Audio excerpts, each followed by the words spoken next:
السلام عليكم. أنا أيمن عبد النور عم بحكي معكم من واشنطن عاصمة الولايات المتحدة الأمريكية. برحب فيكم بالرسالة رقم 65. بشكركم كتير حقيقة على المتابعة، واتمنى أنه نستمر كلنا مع بعض يعني الحماس الدائم بشكل أنه رأسا نوزعها لكل رفقاتنا بكل وسائل التواصل الاجتماعي لحتى يطلعوا عليها مباشرة بس ما توصلنا الرسالة. فبكرر الشكر مرة تانية لكم جميعا. نبدأ بواشنطن. حقيقة كان في الاجتماع مهم يوم الجمعة من يومين 3. اجتمعت المنظمات السورية 9، وكان لقاء إيجابي جدا، حيث تم التوافق على نظام داخلي لتأسيس جسم إداري تنسيقي تنظيمي لهالمنظمات 9، وأعطوه اسم اللي هو التحالف الأمريكي من أجل سوريا. هذا الشيء بيؤدي أنه يكون في قوة أكثر للتعامل مع الإدارة، مع الكونغرس، مع الإعلام، مع أي جهة، وأقوى من أنه تكون كل منظمة لحالها. بيكون في تنسيق، بيكون في سرعة أكثر للعمل والتنسيق بين بعض، بيكون في رسالة موحدة، الهدف المرجو والذي الجميع يعمل من أجله والوصول له أيضا كمان بيكون واضح بالنسبة للجميع في أي لقاء، حتى لو كان فردي لإلهم على أي مستوى ما كان، مين ما كان بيستقبلهم أو بيلتقي فيهم، بيكون الرسالة موحدة. فهذا كمان بيقوي مواقف الكل، بيقوي مواقف المنظمات أمام الجميع. طبعا هي المفتوحة لكل المنظمات السورية بالكامل، وأيضا حتى المنظمات اللي ليسوا أفراد شرط يكونوا سوريين ما داموا يتفقوا بالهدف ودعم الشعب السوري والانتهاء من مأساة السوريين. وخصوصا في كتير منظمات أمريكية يعني عم بتقدم كثير جدا لدعم الشعب السوري، سواء في الإغاثة، في المساعدات، سواء في الإعلام، سواء في النشر والمناصرة. فهذا كله كمان لازم يكون يعني إنه يقدر لحتى يستمروا في العمل اللي عم بيقوموا فيه، ويحسوا إنه السوريين عارفانين ولامسين وشاعرين بجهدهم وتعبهم وعم بيشكرون عليه. هذا بيعطيهم دافع انه يكبروا يعني ويزيد عملهم في هذا القطاع من المناصرة. صار في جلسة على جزئين. الجزء الأول اللي هو تم فيه الاتفاق بين المنظمات وإداراتها على النظام الداخلي الجديد اللي بينظم كيف طبيعة العمل وكيف إصدار البيان والمجلس الإدارة اللي الجميع ممثلين فيه. وتم وضع شروط للعضوية لكل المنظمات، لا يوجد استثناء لأحد، اللي هي أنه يكون في عندهم 3 أعضاء بمجلس الإدارة حتى ما تكون المنظمة مشكلة من شخص واحد أو شخصين، وبالتالي بعيدة عن الشفافية أو تداول بالانتخابات على كل أعضاء لحتى يستلموا هن كمان مجلس الإدارة. فيعني شروط صغيرة، وأنه يكون صار للسنة مشكلة لحتى يكون بيان شو الإنتاج وشو العمل وشو النشاط اللي قامت فيه. الجزء الثاني من النقاش كان حقيقة مع أهم الباحثين بكل مراكز الدراسات في واشنطن، يعني الكل كانوا موجودين شخصي حقيقة، ونشكرهم كلهم واحد حتى لازم يسمعوا كمان هالشيء. طبعا هن بيتابعونا بشكل دائم وبتترجم الرسالة لعدة لغات. فوائل الزيات، تشارلز ليستر، دافيد إتسنيك، ناتاشا هال، أندرو تابلر، جمانة قدور، والسفير روبرت فورد، مدراء مكاتب عدد من أعضاء الكونغرس، عدد من الرجال الدين المسيحي المتضامنين مع قضية الشعب السوري، وشخصيات مؤثرة حقيقة بالمجتمع المدني اللي شاركت سواء عبر زوم أو كان في منا موجودين أيضا شخصي.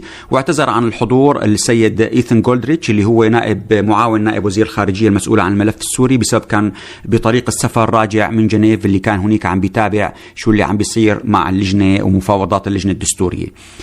ضمن هذا المناخ تم حقيقة وضع ورقة عمل اللي هي بتكون تنظم عمل والأهداف المشتركة لعام 2022 لعمل المنظمات. وتم تسميت الورقة بال6A، يعني 6 ألف، لأنه كل منها بتبلش بألف: الاتنشن، accountability، anti-terrorism، والassistance، والaid، والarab access. فاللي هن المناصرة وجلب الاهتمام للمأساة السورية، المحاسبة، محاربة الإرهاب، التعاون مع الدول العربية، المساعدات بأشكالها المختلفة، والتشبيك. هذا يعني الأهداف الستة اللي بدنا كل منها له أهداف فرعية وعناوين أقل.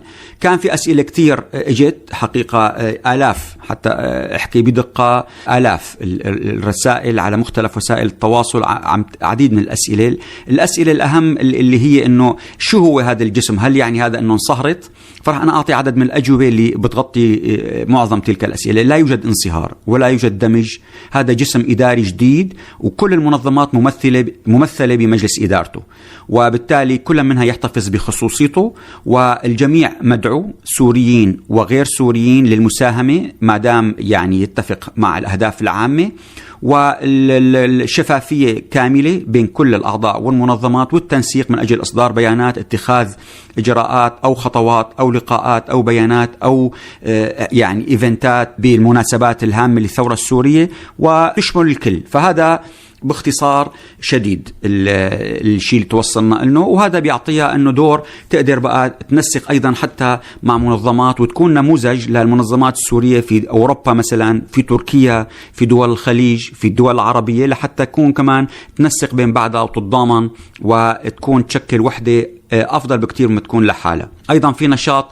بواشنطن السيد ديفيد براونستين اللي هو النائب المبعوث الولايات المتحدة لقيادة التحالف الدولي ضد داعش، واللي هو مقيم بجزء كبير من وقته داخل سوريا في منطقة شمال شرق سوريا، واللي هو أتى بعد السفير ويليام روبوك المشهور أيضا في منطقة شمال شرق سوريا. فانتهت مهمته من 3 أيام، وأيضا تم تعيينه في البحرين كنائب لرئيس البعثة، والآن عم بيعمل دورات عربي لحتى يقوي لغته العربية أيضا في المعهد الدبلوماسي. فإذن هذا النشاط الجديد. ننتقل أيضا لنقطة اللي يعني عملت كمان ضجة بخصوص كيف النظام اللي عم بياخد جزء كبير من مساعدات الأمم المتحدة اللي عم ترسل وتحول لسوريا. وكان في بحث مهم تداولته مراكز الأبحاث والصحف الكبرى في العالم، أعده السوري كرم شعار بالتعاون مع أيضا السوري منقذ عثمان آغا والأمريكية ناتاشا هيل، وطرحوا فيه وبدقة أنه عام 2020 الأمم المتحدة حولت $113 مليون لحتى تشتري سلع وتدفع مقابل الخدمات اللي داخل سوريا. فمن هال 113 مليون النظام أخذ $60 مليون لطشون. كيف؟ بفارق سعر الصرف وإجبار المصارف الخاصة على تسليم الدولارات للمصرف المركزي، وبالتالي إذن هو حط بجيبه $60 مليون استخدمها فيما يرغب فيما يريد، طبعا ما لمصلحة الشعب السوري، بالتأكيد لمصلحة آلته الحربية ولدعم مواليه. فإذن هي في مشكلة. هذا الأمر مرشح للتفاقم، ونفس الأمر أيضا أجا متواكب مباشرة بنفس بعد أيام من نشر الدراسة.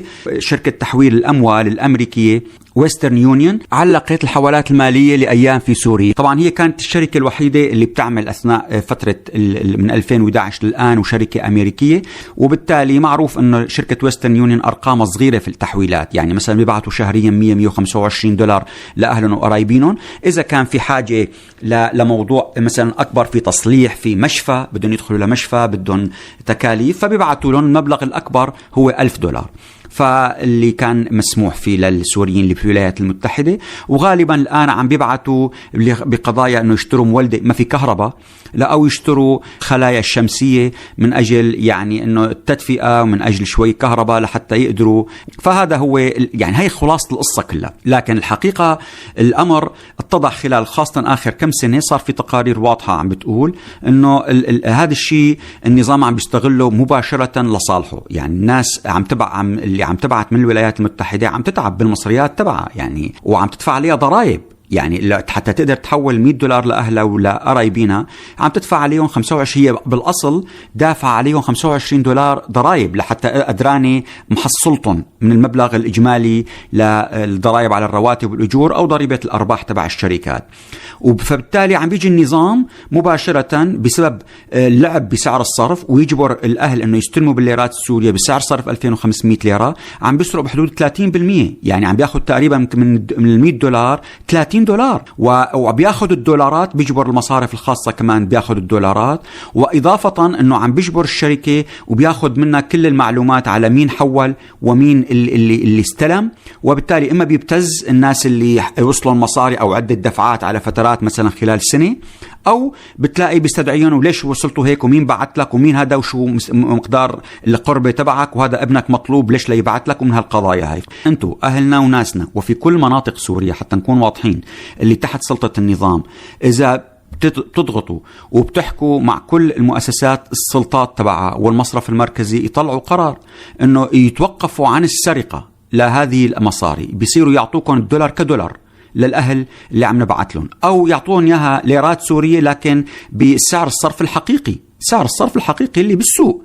هذا يعني لازم يكون، ويوقفوا بقى الابتزاز ويوقفوا عمليات أخذ المعلومات عن مين المرسل ومين المرسل إليه من الشركة. طبعا هذا عم بيشمل كل المكونات، حتى أهلنا في الساحل، أهلنا العلويين كمان عم بده يوقف عنهم المساعدات، فإذا مو كلهم مستفيدين. يعني هذا فكرة إنه الجميع موجود داخل سوريا مستفيد، هذا غير صحيح. نسبة الفقر 87% الآن اللي من الشعب تحت خط الفقر، و70% عايش على الحوالات اللي عم بيبعثوا لهم إياها، فقطعة في مشكلة. لذلك بنطلب حقيقة من أهلنا في كل المناطق يضغطوا إنه يوقفوا هالقصة، هالنظام يساعد البشر. حاجة بقى سرقة أموال الأهل القرايبين، هالناس الفقراء، هالناس اللي ما عنده دخل آخر، اللي قاعدة في بيوتها ختارية ما عنده شغل، المتقاعدين، متقاعد لكن معاشه 30,000 ليرة سوري، شو بده يعمل؟ شو بده يشتري فيها؟ فإذا خلوا الناس تعيش، هن ليسوا ناس يعني هدول مانن صخرة عنكم، الله بعتهم صخرة عنكم، دول ناس عندهم ناس محترمين. بعدين إذا أنتوا عم تلاحظوا، حتى خليني أوجه الخطاب لأهلنا في الساحل، أهلنا العلويين، يعني عم تلاحظوا الآن ما يجري لديكم في المنطقة، خلينا نحكي عن المكشوف. الآن صار في هذا البيان اللي صدر قبل كم يوم بتأسيس شيء اسمه حراس العلويين. هذا الشيء ذكركم بشيء اسمه حراس الأرز؟ تابعوا أنتم حراس الأرز، عملوا بمحركات البحث اللي ما نو متذكر حراس الأرز في لبنان. بدكم هيك تصير المنطقة يعني عنكم أنتم؟ طيب هلأ بيتذكر الواحد بيقول حراس الأرز إيتان صقر قائدة وكان المسؤول فيها. طيب نحن تواجد ناس من قرايبينه من بيت صقر كانوا يديروا أهم مؤسسات وشركات القطاع الخاص التابعة للنظام لأفراد عائلة الأسد ومخلوف. طب يعني شو القصة؟ يعني في شيء.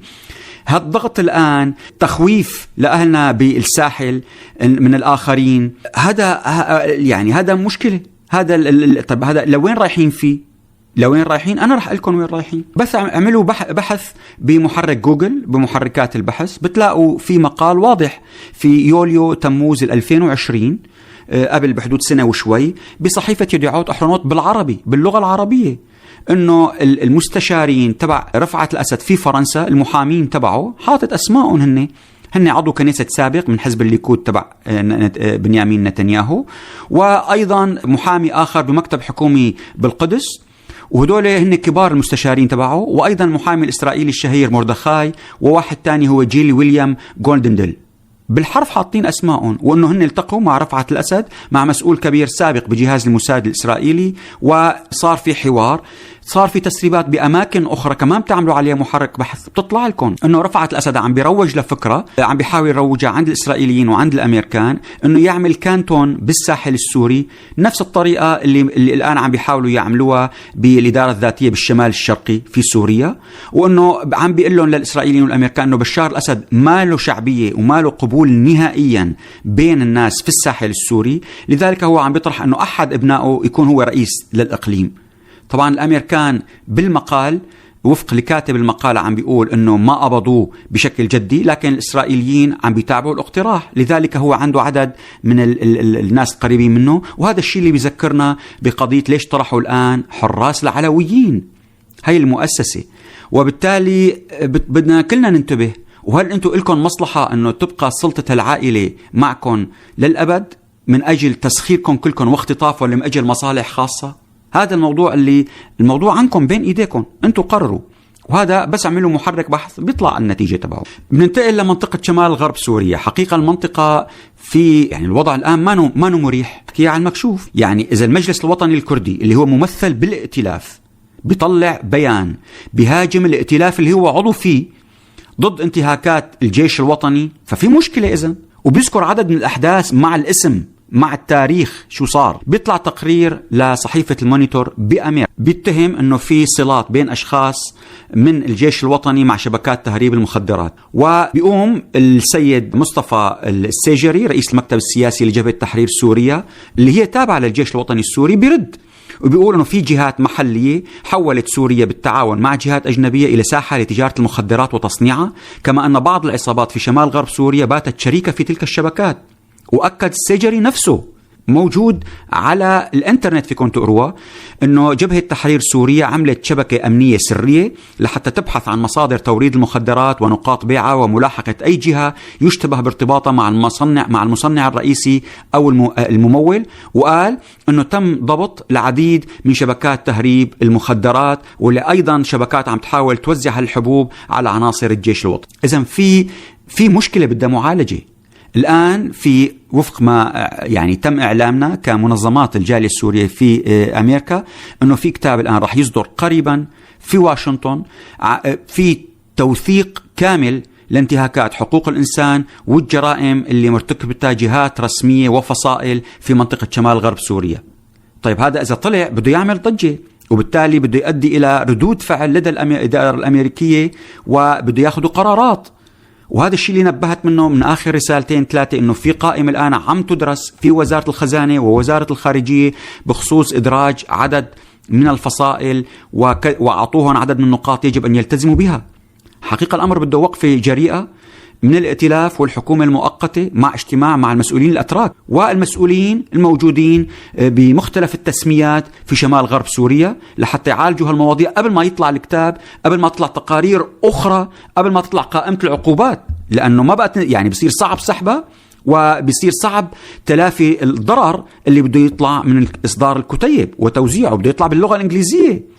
فالقصة الآن عنكم، يعني الطابة في ملعبكم لاتخاذ الإجراءات. وحقيقة ما عاد نعرف يعني مين اللي عم بيدير الاتراك، الجيش الوطني، فصائل مستقلة ما لها علاقة بحدا، فصائل تجارية ممولة أجنبية مثل ما عم بيقول مصطفى السيجري، شبكات جريمة منظمة، منظمات مدعومة من 30-40 جهة دولية ما حدا بيعرف مين وهي عم بتدير القصص، الحكومة المؤقتة، المجالس المحلية، الوجهات العشائرية. حقيقة ما حدا بيعرف. بيطلع قرار، بيطلع بعد كم يوم محلي إعزاز بيحسم الجدل، بيغلق جمعية تعدد الزوجات بشكل فوري، تطلع أنه غير جهات نسبة أنه في غير جهات اللي ما لا عندها صلاحية الترخيص هي اللي عاطيتها ترخيص، تطلع جهات أخرى بتقول لا نحن عنا الصلاحية ونحن بدنا إياها ومصممين أنه تطلع المنظمات بتعترض بتقول بنقطع لكم التمويل بكرة أنتم يا مجالس محلية إذا الممول الخارجي والمانح بيوقف لكم. يعني ما عاد حدا يعرف إيد مين بكيس مين، هاي بسموها. هذا الأمر ما بيصير هيك. يعني هذا نحن ماشيين إلى إعطاء نموذج سيء جدا اللي هو موجود حاليا عند المجتمع الدولي عن كيف ممكن بعض جهات المعارضة تقود أي منطقة يمكن استلامها، وبالتالي عم بيبرر لنفسه المجتمع الدولي عدم تدخله لنصرتها في أي منطقة أو توسعها. هذا باختصار الشيء اللي عم يستخدموه. فأعطونا نحن مادة معاكسة، نجاح وبؤر وأماكن نجاح في الإدارة لحتى نشتغل كلنا على تعزيزها وتطويرها وتكبيرها، ونقدر نسوقها نقول لهم لا، ليكو السوريين في المناطق المعارضة قادرين يقدموا نموذج ناجح من الإدارة ومن الحوكمة ومن الشفافية ومن التسلسل الإداري. في شمال شرق سوريا يعني عم بيشتغلوا على كل الأصعدة. في إقليم كاتالونيا بإسبانيا اللي فيه برشلونة، وكلكم بتحبوا فريق برشلونة، اعترفت بإقليم الإدارة الذاتية في شمال شرق سوريا. أيضا الآن أعلنت بشكل رسمي الإدارة الذاتية في أنه هي الآن عملت مناقصة دولية لتطوير وتحسين خدمات الإنترنت في مناطقها، وعندها عروض من شركات دولية راح تشتغل وتطور هذا الأمر. اللجنة الدستورية الكل بيعرف ومتابع نقاشاتها ودورتها السادسة. يعني المسؤول الأممي السيد جير بيدرسون قال أنه انتهى الجولة وكانت مبعث لخيبة أمل كبرى ولم ننجز أي توافقات. والأخطر قال لم نتفق على تاريخ الجولة القادمة للجنة الدستورية، علما بأنه كان موعودة روسيا أنه رح يكون في جولتين كل وحدة منهم أسبوعين قبل نهاية العام للجنة المصغرة وواحدة للجنة الموسعة. فإذا في مشكلة حتى نحكي. والتصرف اللي حكاه أحمد كزبري رئيس وفد النظام باللجنة الدستورية، قال تم الاستماع إلى طروحات التي قدمها بعض المشاركين، يعني قصده وفد المعارضة، والتي كانت للأسف منفصلة عن الواقع، بل كانت تعكس في بعض جوانبها أجندات معادية. يعني للأسف هذا الحكي. طلع تقرير جميل من منصة موسكو عامل حساب لقديش كلفة ساعة عمل اللجنة الدستورية. للأسف رح تتفاجئوا بالرقم. فعم بيقول بالتقرير أنه بخلال 2 وب6 جولات مفاوضات اجتمعت اللجنة 26 يوم. كل يوم كان في 4 ساعات كحد أقصى، علما بأنه في بعض الأيام كان في فقط 2 ساعة. وباللجنة إذن إجمالا عملت حوالي 100 ساعة عمل فقط خلال 2 كاملتين. الأمم المتحدة عم بتخصص $10 مليون لتغطية تكاليف عمل اللجنة بالسنة، يعني خلال 2 $20 مليون ل100 ساعة عمل. يعني ساعة عمل اللجنة الدستورية تصل إلى حدود $200,000. تصوروا أنتم الرقم، عم نضوع $200,000 من أجل مناكفات للجنة النظام لعدم التوصل إلى أي شيء. للأسف الشديد هذا كله يعني على حساب دماء الشعب السوري. أيضا الصور اللي تقطت لأعضاء وفد النظام وهو عم بيسافر طالع على المطار بجنيف ليركب الطيارة الخاصة اللي هي الطيارة شارتر، يعني مستأجرة من جنيف إلى دمشق مباشرة. شاف رئيس وفد النظام أحمد الكزبري وإياد عيسى، كل واحد حامل كرتونتين كبار، واضح تمام أنه هن مسكرين من عند نفس الجهة. فأما مطلوبين حدا طالبهم من كبار ضباط الأمن أو القصر منهم لجهة، حضرت لهم ياهون وبعتتهم على الأوتيل. عطت 2 لأحمد كزبري و2 لإياد عيسى، لأنه هن الاثنين كل واحد عم بيجر 2 فقط، وما عندهم مشكلة وزن لأنه الطيارة خاصة مستأجرة كلها لهم أصلا. بعض بيقول هذا هو السبب، البعض بيقول لا، ما نهم بحاجة القصر لهالشي، لأنه هن عندهم طائرة بتأتي من دولة خليجية كل أسبوعين محملة بكل الاحتياجات، من شوكولا وتياب وبسكليتات وتياب وكل شيء شو بدكم هذا، ومكتوب على الصناديق بيت الشعب.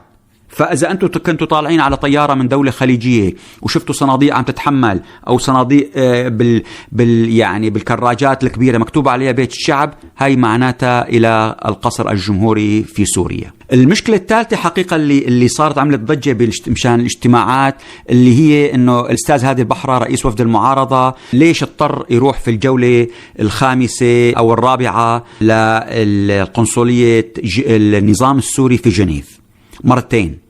فهو حقيقة من كتر ما صار فيه هجوم هائل وتفسيرات يعني كبيرة لهالموضوع، عمل توضيح علني مفسر فيه أنه هو خلص كان رح يخلص جواز سفره وقت اللي كان بجنيف، وأخذ إذن من هيئة التفاوض وأعلم كل زملائه، وطلب من الأمم المتحدة، وراحت معه المسؤولة الإعلامية بمكتب السيد دي مستورة للقاء في القنصلية. أول مرة راحوا قدموا الطلب وعبوا الأوراق اللازمة، وبعد يومين رجعوا استلموا جواز السفر. فإذن هذا القصة. ووقت اللي اجت الموافقة للنظام للأمم المتحدة التوصية أنه كان قاعد في الأوضة، اجت مروة المعروفة بقربة من النظام السوري اللي هي في مكتبه لدي مستورة، وخبرته هو أثناء الجلسة، فترك الجلسة وطلع لأنه موضوع حساس بالنسبة له، بده جواز سفر يقدر يسافر ولا ما عنده جواز تاني هو. فيعني بس كان ممكن يستنى لتنتهي الجلسة ويطلع بعد نهايتها بساعات دوام القنصلية ويروح. ففي كتير رد بعد توضيحه، صار في كتير مآخذ وهجومات أخرى وأثاروا عديد من النقاط الأخرى. إذن كمان هذا الموضوع ضمن الأيام عمل اللجنة الدستورية، النظام صار في عنده تفجير بدمشق لباص أظهر منه فقط أنه باص محروق، ما حدا بيعرف كيف صف وكيف تم جره من أماكن تفجير عبوتين فيه إلى أماكن صفه بحدود 100 متر. ما في أي سيارة سحبته ولا فيها تسحبه لأنه كله نار عم بيلتهب، ووقت اللي نار هو عم بيتصور والنار ملتهبة فيه ما في ولا جثة. طيب مين طلع على الجثث والنار عم تلتهب فيه؟ إذن إطارات الباص جديدة ما بتنفجر، بينما بكل الصور بتنفجر لأنه هالحريق بفجر الهواء اللي فيه وبيحرق الكاوتشوك. ما في جثث لركاب محترقين. يعني في تساؤلات جدا كبيرة كمان بهذا الخصوص، إنه هذا واضح. وفي ناس بتقول إنه باص فاضي بس حرقوه وحطوه لحتى ينزعوا كل المفاوضات اللجنة الدستورية ويغيروا مود الدولي تبعه. الناجحين حقيقة بنقول لهم ألف مبروك، ل 24 سوري، 12 صبية و12 شاب، يعني بنقول لهم ألف مبروك أنه تم اختيارهم من قبل وزارة الخارجية البريطانية ومنحة تشيفنينغ للدراسة، واللي هن رح يطلعوا لبريطانيا الآن بالعام الدراسي 2021 ومباشرة يلتحقوا بأهم الجامعات هناك، ووصلوا لبريطانيا هن، وتم الالتقاء معه من قبل وزير شؤون الشرق الأوسط البريطاني جيمس كليفرلي. وبنقول لهم ألف مبروك، بتبيضوا الوجه وإن شاء الله بتنجحوا بعلامات وباختصاص رائع. شكرا جزيلا لكم.